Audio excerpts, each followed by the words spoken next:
In this video, I'll be talking about encapsulation. In the previous video, I've talked about object-oriented programming, and this is actually just a continuation. So this is a concept of object-oriented programming. Now let's start with the definition. So encapsulation is the mechanism of hiding of data implementation by restricting access to public methods. Now let me actually just underline this over here because it's very important.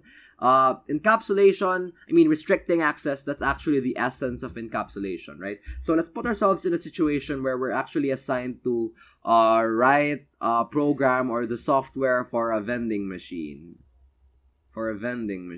As you guys can see, my handwriting is actually improving. Yay!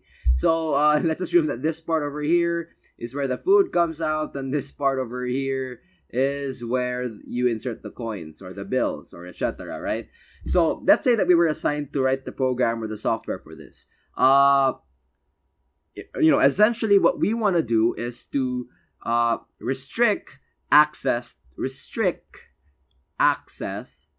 to some parts of the vending machine so that they are not made available to the users, right? Because, as a software writer or as, the programmer, we know that it's not essential for, say, everyday users, for everyday people to, let's say, know the amount of money inside the vending machine, like, how many coins are inside the vending machine, how many bills. It's not necessary for the everyday users to know that, right? And, that's why we actually restrict the access, right? We restrict access, meaning we don't allow the users to know the amount of money hidden inside the vending machine because that's not necessary. The only thing that we want to make public over here are the things that the user actually have to access in order to use the vending machine. Like, let's say, for example,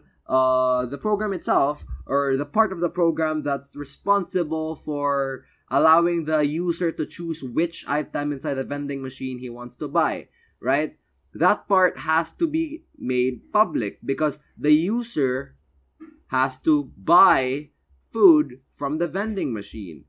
But it's not necessary for the user to know how much money is inside the vending machine. And so that's why we restrict access to that information, right? So in code, the things that we can actually restrict, or, we can actually restrict variables and functions within classes so that they can actually be kept secret to the outside world, or they can actually be kept inaccessible for other classes. And so this is what we mean by encapsulation. We make some of the functions or some of the variables public to the user or available to the user. Like, let's say, for example, let's actually list it down. So in a vending machine, the variables that we need to be public or we need to make public are variables such as, the prices of the items themselves.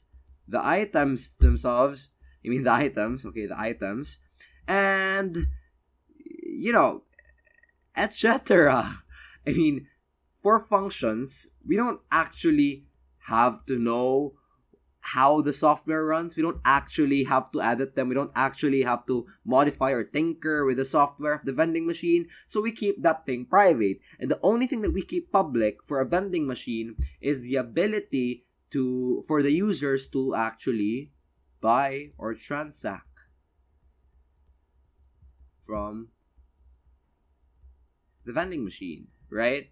Now, in Java, for example, we use private, the keyword private, before the variable name to signify that that variable cannot be accessible outside the class itself or outside the object, which means that the users, or other functions, not other functions, but other classes can't access it, right? And we name it public if,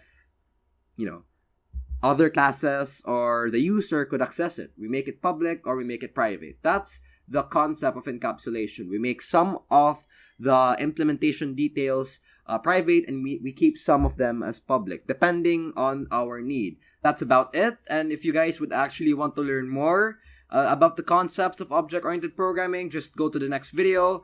And yeah, thank you very much for watching.